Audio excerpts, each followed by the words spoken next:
Lam Khopchin Basina Patch Ching Ubia, the Khopchin the in Gross of the Yadagi, Tom the Daxi shoot of the Naira, Colom, Paraga, Kambu Mayama, the revenue department. Loktak part to Loidore. Handak the Quemani put a toy of plot, Anira Homelane. Lane among the tak is Mongi hailstorm, the Koi that Henry said. Global warming Matung in a OBI, but a Koi the 33, 34. Hanaki Mamang, Matek to the Yogiba. Sigi Port Punong say Koina section Minadragadi. Nasi generation amadi dungi generation si am satin wagani uthaba adagi akoigi water body sing akoi kan sampali sai honorable minister suhai ki ba lamphel pat ka si akoi 400 500 crore gi ni lamphel pat se foot tara tare foot kun samu ki maya ni makha da du na koi takulais ji boda foot meter mapan tabu dam meter taruk aduna putrani pan trampan gumau si tau hore masih dah semua khopsan lega lere lam khopsan basina patch ubaya da patch ching ubaya da khopsan dagi engross of dagi adagi somda na daksi thai shoot of dagi ngai raga kolom pai raga leba kambu mayam ma revenue department sida somda na kitang tawraga lam si khopsan dagi patch ur tawraga la ko sa kesam tawraga hakta ekar ni puya kai thingja moina kaim to usuna taba loktak pat pu loidore ni Loktak part kasi sila ako na kitang ngahog drab na loy grani loy na khopchan dana tawraga masida pata aswa hai grani karai da sari no men mam dagi hata putore adil pata to eta uramne somda leiriba judiciary ki pata do landra sumra hangbui mota stay ne pak pe da piraga ba dom ba hapak si tawum khangda bane ba khogis aduna ekhoi hana sum thoksi ari egi staff sing aigi employees yamna responsible dauna thak to mitchiba adu ide koi kasu wani ngai lege akoi na responsible dauna thabuk to druga dia pressure da chalaga di ba aduga imung manung gi friend circle gi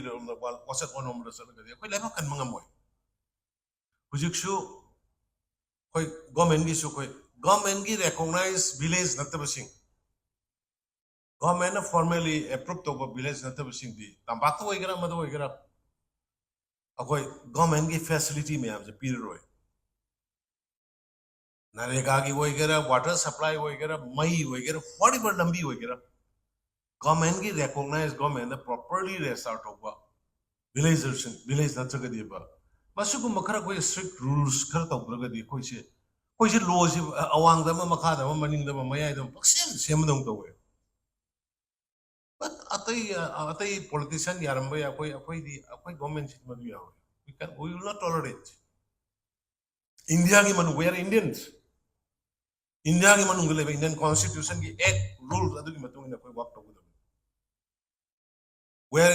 within a state have its own rules and regulation is constitutional provision under that provision under that act we have to work together separate ai thok pa tok dog du dia du di is yaroi Bharat की मनुंग ले रखी थी भारत की लोचक के भारत हम भारतवासी हैं भारत के एक में चलना है भारत के लो में चलना है भारत में रहना है अगर भारत में नहीं रहना है तो अलग बात है जाइए कहाँ जाना है अदुना once again I officers in the maroina revenue in the forest मुझे आई ना लिस्ट तो पार दी नोइशन हुआ है कारण forest officer na langon ji kari pitho ami nomaijing ji kanada kari pitho ami sosan pogi kanada kari pitho ami adagi akhoi gi mori gi kano do akhoi gi small town committee gi do kanana village recognize toksilami na officer ma yam lo na maming pallaga di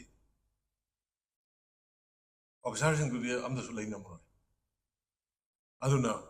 madugi ashobi ma angondari list leina with documents but loina ayamba retired ogramina akhoi the humanity gi problem le bine nuaite aduna hoji noi tawriba sing jo bahar se aake जो DFO वगैरह भी है as I requested आप लोग दरबार की time से 1949 1953 का गैजेट है 49 का गैजेट काफी है वो लोग को देखिए पहले you please go through all the documents which is in the secretariat and already published as a gazette note. Gazette note when a fonga later forest ki, lamgi, karigi, revenue ki mayam say, person study the accordingly act of. Please don't go beyond the egg. Please do work within the egg.